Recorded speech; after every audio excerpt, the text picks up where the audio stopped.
Halo semuanya, perkenalkan nama saya Fajar Novrianto dengan NIM 23240901050. Pada kesempatan kali ini saya ingin membawakan dua buah judul ataupun dua buah tema, yang dimana dua buah judul yang ingin saya bawakan ini mungkin saling berkaitan antara satu dengan lainnya, yaitu etnosentrisme dan juga stereotype. Masuk kepada pembahasan pertama, yaitu etnosentrisme.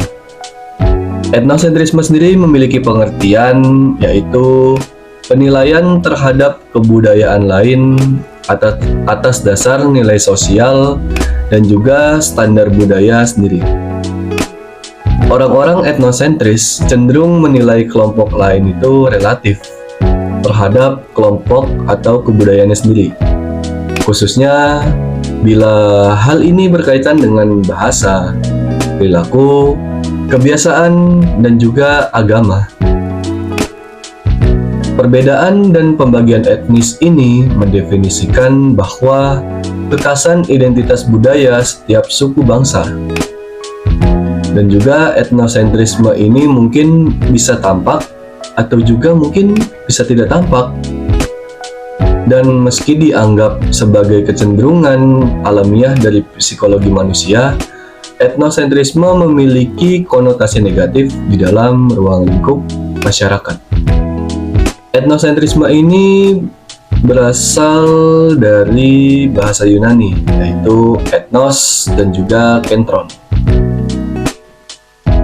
Etnos ini yang berarti bangsa dan juga kentron yang berarti pusat. Maka dari itu, etnosentrisme ini melibatkan bangsa sebagai sebuah pusat dan menitikberatkan perilaku menerapkan budaya atau etnis sebagai acuan untuk menilai budaya, praktik, perilaku, kepercayaan kepada orang lain. Dalam ilmu sosial, etnosentrisme ini menilai budaya lain berdasarkan standar budayanya sendiri, bukan kepada standar budaya tertentu lainnya.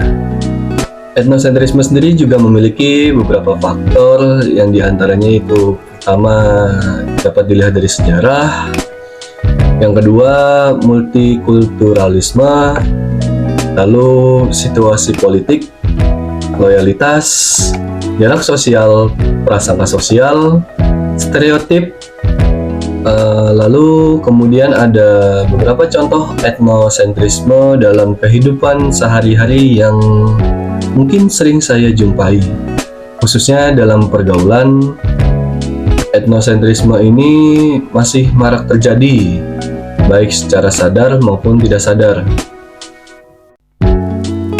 Contohnya seperti bullying, mengejek atau menjauhi teman, semisal Papua, yang dimana mereka memiliki kulit yang berbeda dari kulit kebanyakan orang-orang yang ada di sekitaran Pulau Jawa ini.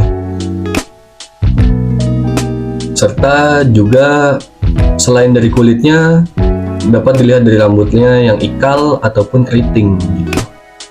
Yang dimana orang-orang yang berasal dari Papua ini terkadang sering mendapat ejekan karena mereka berbeda dengan kita sebagai orang-orang yang berada di Pulau Jawa, yang dimana identik dengan kulit sawo matang dan juga rambut yang cenderung lurus begitu. Lalu masuk kepada pembahasan yang kedua, yaitu stereotip.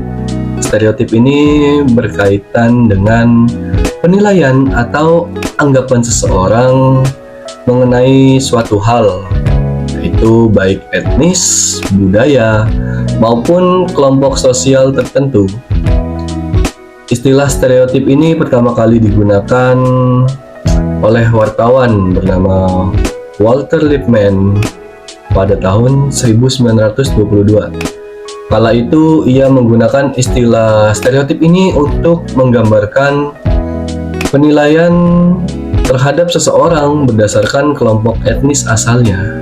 Dan juga stereotip ini mengandung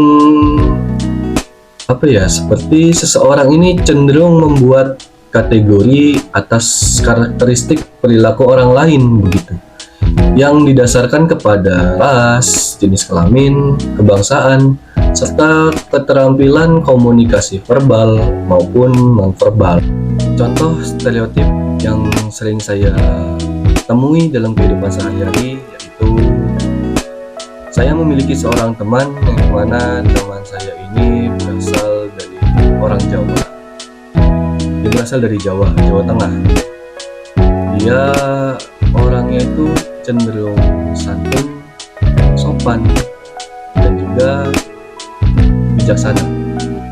Lalu saya juga memiliki teman yang berasal dari keturunan Tionghoa, yang dimana dia ini selalu berorientasi kepada uang, yang dimana menurut dia ini jika saya tidak memiliki uang, saya tidak akan menjadi orang yang sukses, begitu kata dia. Mungkin sekian yang dapat saya sampaikan. Juga jadi kesimpulan dari dua hal ini yaitu stereotip dan juga etnosentrisme ini yaitu membandingkan suatu kebudayaan pada dasar ras, agama, dan juga keyakinan begitu.